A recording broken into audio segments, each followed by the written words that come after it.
Hello and welcome everybody. Today's clip comes from the Piers Morgan show. The two things that we're going to focus on in this clip when it comes to the Democratic Party is how they always argue from a point of emotion and how they will lie and remain in the lie even when facts are presented to them. To start this debate off, we of course have these two great white men, both Piers Morgan and Michael Knowles. And then on the left side, we have some guy named Jack. Don't know who he is. And then a congressman, I forget his name. I think it's Shuri or something like that. And to start this off, the question that was posed was, what do they think about Donald Trump potentially sending the military or National Guard, whatever it may be, into the cities? Michael obviously starts off with his coherent, common sense approach. Now let's see what the congressman has to say. Well, look, militarization of our cities is not the answer. Just yesterday, a mother who's in America for 30 years, she was going to a grocery store to buy some ingredients so she can make meatball soup for her kids. And ISIS detained her. She's now behind in the ICE detention center. I saw her daughter crying. These are not gang members. These are not hardened criminals. They're arresting 17-year-old high school kids, putting away American citizens, 4-5-year-old American citizens, kids who are suffering from leukemia in the ICE detention center, losing their doctor's appointments. So instead of addressing the question, he went straight to the fields, mom being arrested, can't make meatball soup, some weird comment about 4- and 5-year-old Americans being arrested. Haven't read anything about that. I would think the left would be all over pushing that story. So then Pierce, being an alpha male, kind of redirects him back to the question. There is this raging argument now about whether it is constitutional, whether it is lawful for the President of the United States to do what Trump is now rolling out in places like Chicago. What is your view of that? It's not only not legal, it's not only unconstitutional, but more importantly, it's not even good business because this costs so much putting federal troops in cities. Instead of that, if federal government can give the grants so that local police law enforcement can hire more people. Right now, they are severely understaffed. They don't have the resources they need to keep our cities safe. Now, in a long-term process... But aren't you answering your question? I mean, aren't you I think you're making the point. Right. I mean, in a way, what you just said is the rationale for doing it, isn't it? I mean... Congressman, are you familiar with the Insurrection Act? Yes, I am. Yes, I am.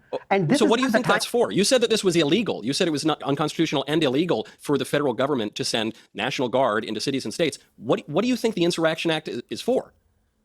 Well, look, this is a issue that the local government should be handling. What is the answer to I don't think you understand the Insurrection Act. Right, to Michael's... Well, let me just ask, I mean, Congressman, do you actually know what the Insurrection Act says?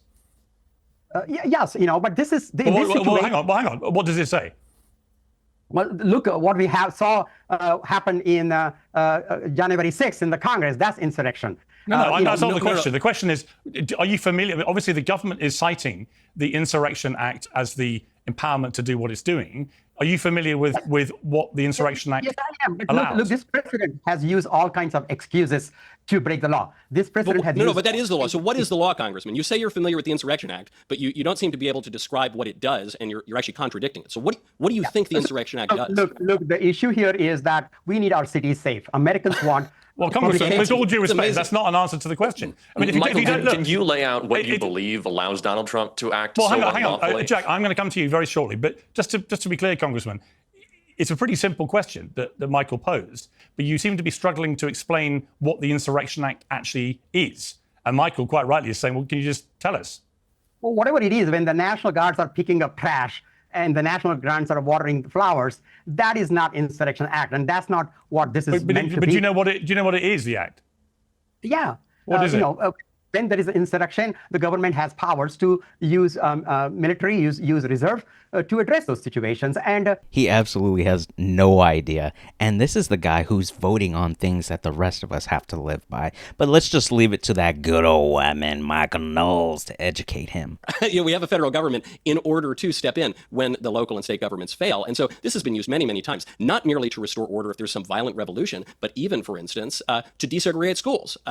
This has been used many, many times over the course of American history. There's nothing illegal about it. Next up is the youth, Jack. Let's see what amazing things he has to say. Well, because I don't think the intention is to restore proper order. Donald Trump and his entire administration has made it clear that they'd be happy to see unrest come out of sending in the National Guard. That's what they wanted out of their attack on LA. That's what they wanted to happen in DC. When all of the photos that I've seen are just like people in T-Rex costumes hanging out and going to the farmer's market. And if you really want to deploy the National Guard Mike Johnson's district could certainly use it. These failing red states. If you want to talk about states that are failing, red states are failing. They need to be subsidized by California and New York, Massachusetts. These states, these Republican states that are being run into the ground. If you're talking about people who need aid and assistance, they're suckling off of California. It has nothing to do with the crime-ridden, failing blue states. It's a non-issue. And this politics You think of there's no crime subtraction. in Chicago? One second, You Michael. think Chicago's This not right? politics. Wait a minute, I'm a little confused. Was it the Republican Party that was chanting defund the police? Is that particular group that was saying that?